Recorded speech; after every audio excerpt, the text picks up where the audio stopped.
Assalamu alaikum wa rahmatullahi wa barakatuh, and welcome to the Sacred Man Experience podcast. I am your host, Imran Muhammad. Here we speak about the journey of manhood through the lens of faith, how to be strong but also soft, how to lead but also to listen.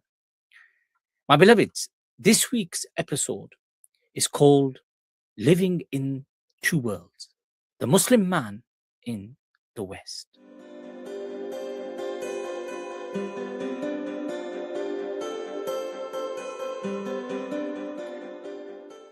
Let's start today's episode by explaining the identity tightrope. I want to speak directly to the man who feels like he is living a double life. You are the high powered executive in the city, or the business owner in the Midlands, or the professional in a European capital somewhere. You speak the language of the West, you understand the markets, the nuances, and corporate culture.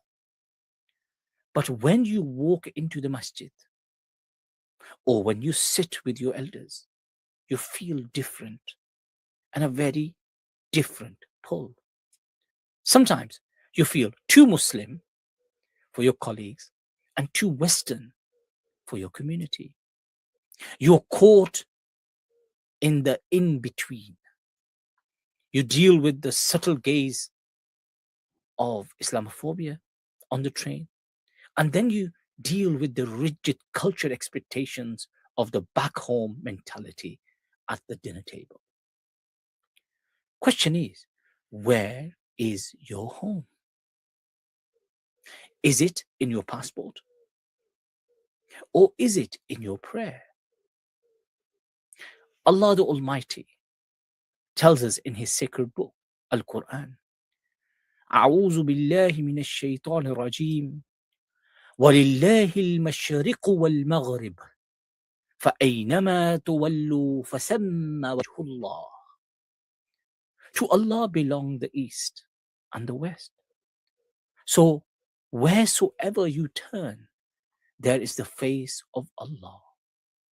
Surah Al-Baqarah, second surah of the Quran, verse number 115. Today we discuss how to stop being a divided man and how to become a truly sacred man, one who carries his center within him, regardless of the geography.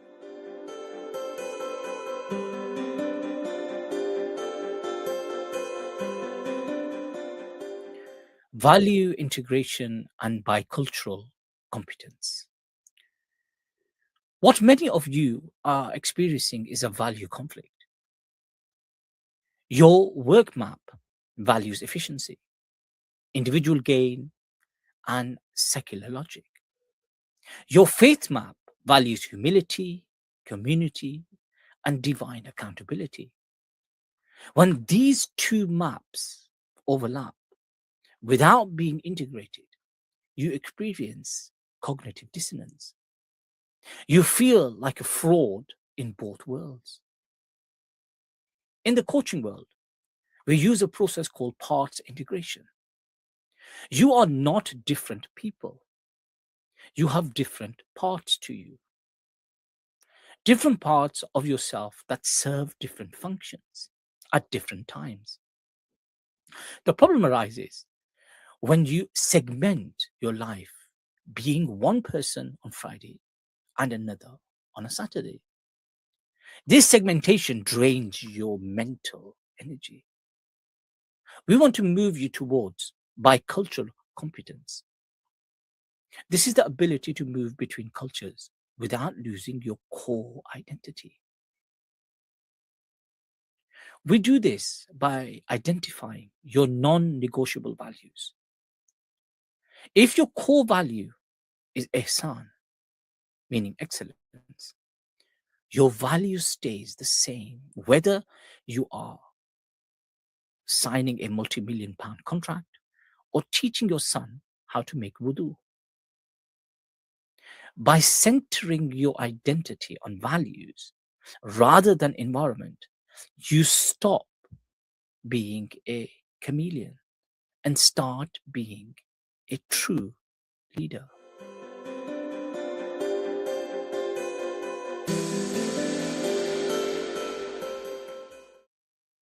The stranger's honor.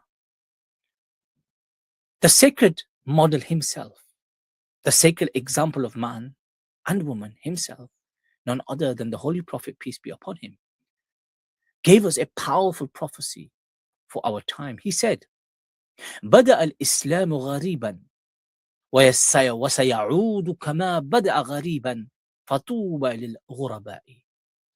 Islam as a faith, as a religion, began as something strange, and it will return to being something strange as it began. So glad tidings, tuba, to the strangers. Being a stranger in the West is not a curse. It is a station of nobility. The great Shafi scholar Al-Raghib al-Asfahani speaks about the excellence of character, makarim al-sharia, which allows a man to be a benefit to any society he resides in. Let's look at an example of this. We look at the life of Imam Zahid al-Balkhi. He lived in a cosmopolitan era and understood that the soul needs a sacred space.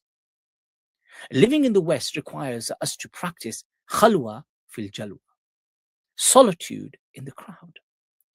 It means your heart is in the sacred presence while your body is in the marketplace. You are a Khalifa, vicegerent. A Khalifa doesn't just fit in, he contributes. You are not here to merely survive the West. You are here to be the mercy in the West. When you see your life through the lens of stewardship, the conflict between East and West vanishes. You realize that home is wherever you can serve Allah and His creation.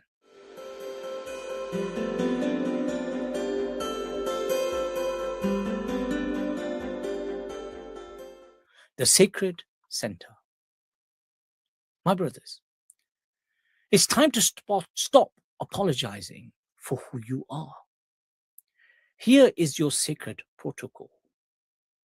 Protocol point 1. The identity anchor.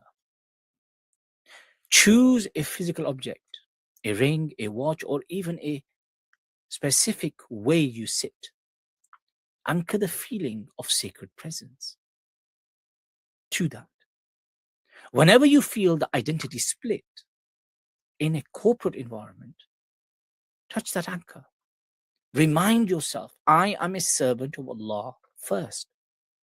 My job is my tool, not my master. Let me give you another one. The value audit. List your top 5 values. How many? 5 values. Now find one way to express each of those values in your Western workspace. If generosity is a value, be the one who listens to the junior staff member whom everyone ignores. Number 3, the sacred third space. Commit to a circle of brothers who are in the same journey. You need a space where you don't have to explain your Westernness or justify your Muslimness. Number 4, the linguistic shift. This is essential. Stop using they need this or they want this when talking about the society you live in. Use we in the context of service. How can we make the city better? This moves you from a victim outsider mindset to a leader owner mindset.